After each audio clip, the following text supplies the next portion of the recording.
Hello दोस्तों, मेरा नाम है प्राजिता और आपका ई विद्यार्थी.in में बहुत बहुत स्वागत है भाई। भाई मनोकामना हमेशा ये रहती है आप बिल्कुल स्वस्थ रहो, टनाटन रहो, ठीक है, और सबको स्वस्थ रहना ही रहना है। तो भाई हम पार्ट 3 कर रहे थे आपकी इतिहास की किताब से, वो था दिल्ली के सुल्तान। इससे पिछले वाला हमने एक छोटा सा विषय करा है परिचय। आप इस पार्ट का परिचय जरूर देखिएगा क्योंकि वो बहुत ज्यादा महत्वपूर्ण होता है। उसी से तो भाई थोड़ा सा इच्छा आती है कि भाई पार्ट कैसा है, क्योंकि वहीं पे समझ आता है कि पार्ट किस चीज पर आधारित है। तो जाकर जरूर देख लेना। तो भाई हमारे पास हमारा विषय आ गया है दिल्ली के सुल्तानों के बारे में जानकारी कैसे। तो भाई परिचय में हमने दिल्ली के बारे में पढ़ा था कि दिल्ली कितनी बार उजड़ी है, कितनी बार बनी है। उसका जिक्र पार्ट 2 में नहीं था लेकिन इस पार्ट में है, और उसको कौन चलाता है, उसके शासक कैसे थे और कौन कौन थे। ठीक है, भाई शुरू करते हैं। तो भाई फारसी का उपयोग दिल्ली सुल्तान के अधीन एक भाषा के रूप में किया जाता था, और हम कई इतिहासकार ऐतिहासिक शिलालेखा, सिक्के, वास्तुकला देख सकते हैं। क्या होता है ना, ये हमें तो पता ही है कि इतिहासकारों के अगर इतिहासकार ही नहीं होते तो हमारा इतिहास भी नहीं बन पाता। उन लोगों ने इतने सारे दस्तावेज, सिक्के और हर चीज को अच्छे से जांच परख कर हमारा इतिहास बनाया है। जो आज हम इतिहास की किताबें भी पढ़ रहे हैं ना, वो भी उसी के स्रोत से आया है। ठीक है, तो भाई समझ लीजिए गंगा नदी बह रही, गंगा नदी बहुत उपजाऊ है, उसी से खेती होती है और उसी से हमारा अनाज उगता है। तो भाई स्रोत क्या था, गंगा नदी थी ना। गंगा नदी का पानी नहीं होता तो खेती भी नहीं होती। तो उसी तरीके से इतिहास नहीं बनता अगर इतिहासकार नहीं होते। ठीक है, हम ये हमेशा सोचते हैं कि इतिहासकारों के लिए, इतिहास को जानने के लिए सिर्फ सिक्के, शिलालेखा और वास्तुकला जैसी चीजों से उनका इतिहास वो समझ जाते होंगे, लेकिन ऐसा नहीं है। और भी ऐसी चीजें हैं जिनको बहुत ही ज्यादा महत्वपूर्णता मिलती है। बस ये है कि हम उनके बारे में जानते नहीं हैं और हमें दूर दूर तक उनके बारे में कुछ भी जानकारी नहीं है। अब यहाँ पे मैं ये बताना चाह रही हूँ कि इतिहासकार शिलालेखा आप जानते हैं ना, पत्थरों पे करी गई कारीगरी वो लिखी विखी जाती। पहले तो पेपर नहीं चलते थे भाई, तो भाई कागज नहीं होता तो पत्थरों पे ही लिखना पड़ता था। तो शिलालेखा उनको कहते हैं। और सिक्कों को देखकर और वास्तुकला को देखकर, थोड़े बहुत वस्तुओं को देखकर, साथ ही साथ एक और चीज यहाँ पे नहीं डाली है, वो है निर्माण, भवन निर्माण, यानी कि अंग्रेजी में बोलूं तो आर्किटेक्चर बोला जाएगा। जो पहले के वक्त पे राजा और बड़े बड़े शासकों द्वारा भवन बनाए जाते थे जिसमें वो जाके रहते थे, टॉम बनाए जाते थे, जैसे हमारा ताजमहल है, मजार है। तो ये सब चीजों को ही भवन निर्माण बोलते हैं। इसी से ही इतिहासकार जानकारी लेते थे। लेकिन ऐसी भी बहुत चीजें हैं जिनसे जानकारी लेते थे और हमें उनके बारे में नहीं पता। वो है तारीख और तवारीख। ये भी हम समझते हैं दोस्तों। तारीख क्या होता है, एक वचन। तवारीख क्या होता है, बहुवचन। ये एक वचन बहुवचन क्या है, इसका मतलब ये है सिंगुलर प्लूरल, अगर अंग्रेजी में बोलूं तो तारीख का मतलब, जैसे हमारे यहाँ पे प्रशस्ति थी ना, पार्ट 2 के अंदर हमने पढ़ा था प्रशस्ति। प्रशस्ति क्या होती है दोस्तों, ब्राह्मणों द्वारा संस्कृत में लिखी हुई एक दस्तावेज होता है जिसके अंदर राजा और उसके राज्य के बारे में लिखा होता है, उसके बारे में उसमें जानकारी होती है, जिससे आगे की पीढ़ियां याद रख पाए या फिर आगे की पीढ़ियां समझ पाए कि पहले के वक्त पे राजा कैसे रहता था, क्या था, राजा बुरा था या अच्छा था। तो वो ब्राह्मण लिखा करते थे। ठीक है, वैसे ही इनके इस्लाम में, फिर आप कह सकते हैं तुर्कों में जितने भी शासक है, वो ये तारीख और तवारीख का इस्तेमाल करते थे। ये भी एक तरीके की दस्तावेज ही होते थे, इनमें लिखावड़ी होती थी। किस चीज के बारे में वो भी जानते हैं। एक वचन है तो मतलब एक व्यक्ति के बारे में लिखा हुआ है। वो एक व्यक्ति कौन होता था, राजा होता था, यानी कि शासक होता था। ठीक है, या फिर आप उसको नाम दे तो सुल्तान होता था। सुल्तान के बारे में इस तारीख के अंदर लिखा रहता था, और तवारीख के अंदर सुल्तान की बीवी, सुल्तान का बच्चा, सुल्तान के राज्य के लोग, सुल्तान का व्यापार, सुल्तान का शासन, बहुत सारी चीजें आ गई ना। मतलब बहुवचन, मतलब बहुत सारी चीजों के बारे में तवारीख में लिखा होता था। तारीख में एक वचन यानी कि एक व्यक्ति के ऊपर ही लिखा जाता था, और तवारीख में उस व्यक्ति से जुड़ी सारी चीजें लिख दी जाती थी। ठीक है दोस्तों, अच्छे से समझा दिया, क्योंकि 1-2 नंबर में पक्का आ जाता है ये परीक्षा के अंदर।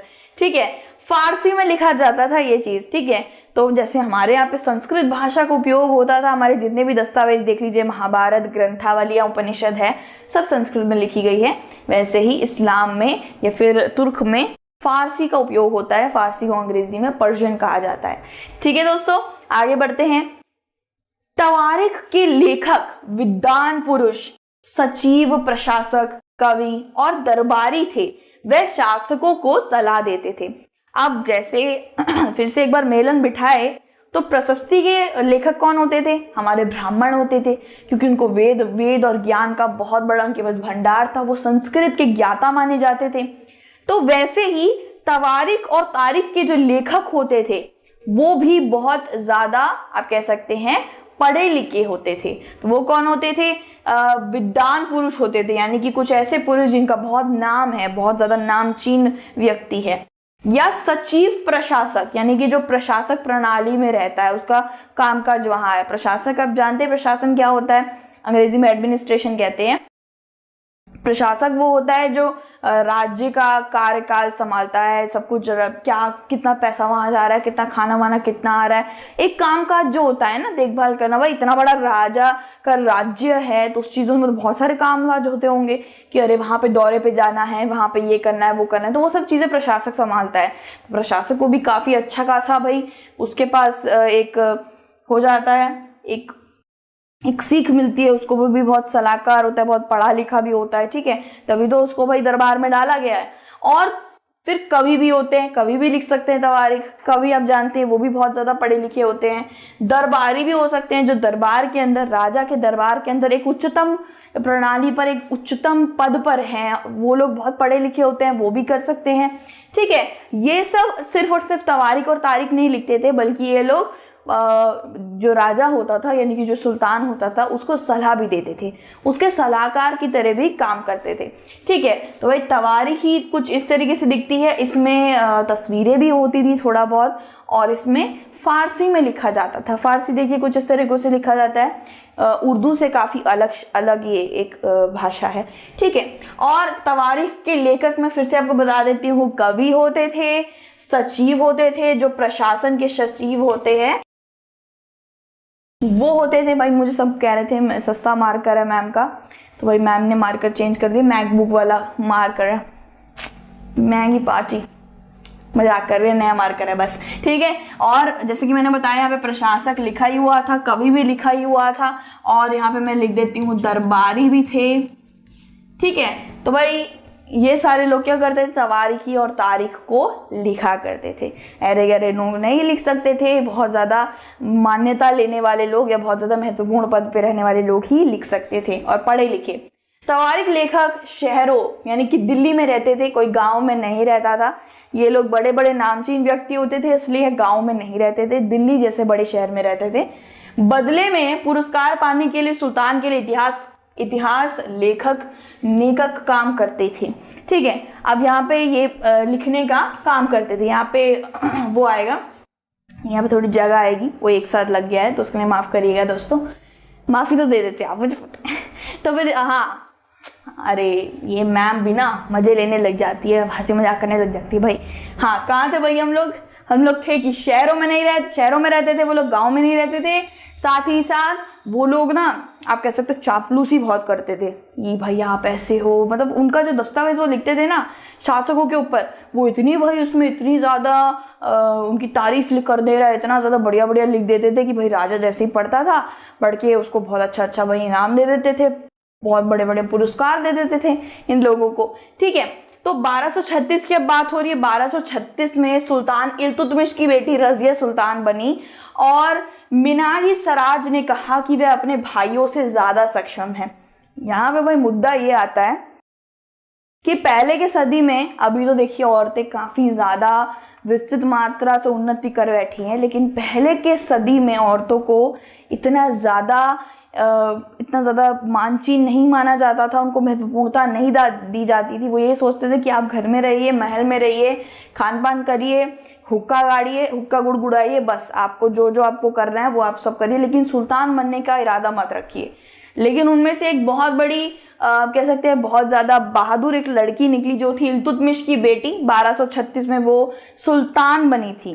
वहाँ पे उनको नाम भी दिया जाता है रजिया सुल्तान। इसके ऊपर तो एक सीरियल भी बना था, शायद बहुत सारे बच्चों ने देखा भी होगा दोस्तों, तो भाई सीरियल भी बहुत अच्छा बना था। उस वक्त पे एक कवि थे मिनाजी सराज, ठीक है। इन्होंने भी कहा उस वक्त पे, अगर कोई व्यक्ति कह रहा है एक औरत के बारे में पक्ष लेके कि भाई तुम बहुत अच्छी लड़की हो, तुम भाई बनना चाहिए, बहुत बड़ी बात होती थी भाई। और मीनाज सराज जैसे बड़े कवि तो भाई फिर तो अच्छा खासा पलड़ा भारी हो जाता है। तो भाई मीनाज सराज ने यही बोला, तुम अपने सारे भाइयों से काफी ज्यादा सक्षम हो, बहुत ज्यादा अच्छी हो, पराक्रमी हो, ठीक है। लेकिन थे तो ये भी उस वक्त पे मर्दी, तो इन्होंने भी अपना बाद में इन्होंने गिरगिट कर रंग बदल ही दिया।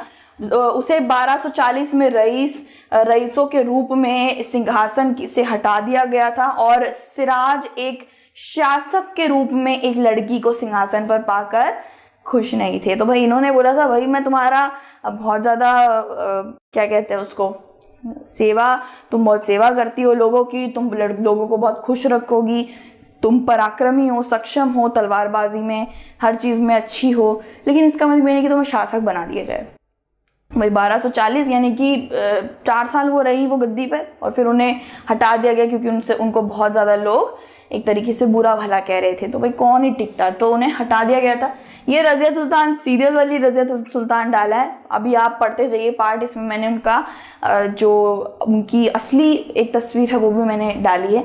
तो रजिया सुल्तान में ये बताना चाहती है कि रजिया सुल्तान करके एक सीरियल भी आया था, अगर आपको वो कहीं पे भी यूट्यूब इन सब पे मिले तो जाके जरूर देखना, इससे आपको पता चल जाएगा रजिया सुल्तान कैसी शख्स थी। मिन्हाज सराज, ये मिन्हाज सराज हैं, इन्होंने ही मना किया था कि भाई ये नहीं बैठ सकती है, भले कितनी भी अच्छी हो पर ये नहीं बैठ सकती है। हम ऐसे समाज में रह रहे हैं जहाँ पे मर्दों को अभी भी उच्चतम स्थान दिया जाता है और औरत उसकी हमेशा पीछे रहती है। तो ये चीज़ उस वक्त पे चलता था, आज के वक्त पे नहीं चल रहा है, पहले के वक्त पे थोड़ा बहुत ये था, ठीक है। तो भाई यहाँ पे हमारा विषय खत्म होता है। इसके बाद वाला जो विषय आएगा वो आप जानते ही हैं, दिल्ली सल्तनत का विस्तार, गैरिसन शहर से साम्राज्य तक। भाई ये हम दूसरे पार्ट में दूसरे विषय में, दूसरे वीडियो में करेंगे, ठीक है। कंफ्यूज ही आ गए हम, कहा बताएं आपको, ठीक है। तो भाई be happy, be positive and God bless you always. मैं आपके हमेशा साथ हूँ, कोई भी दिक्कत हो भाई कमेंट बॉक्स में बताना। और भाई मिलते हैं फिर से, थोड़ा चाय पानी थोड़ा करके आइए, खाना पीना करके आइए, पेट में भूख सबको लग गई होगी, बढ़िया से खा पी के विषय में मिलते हैं, ठीक है। अपना ध्यान जरूर रखना, take care and bye bye.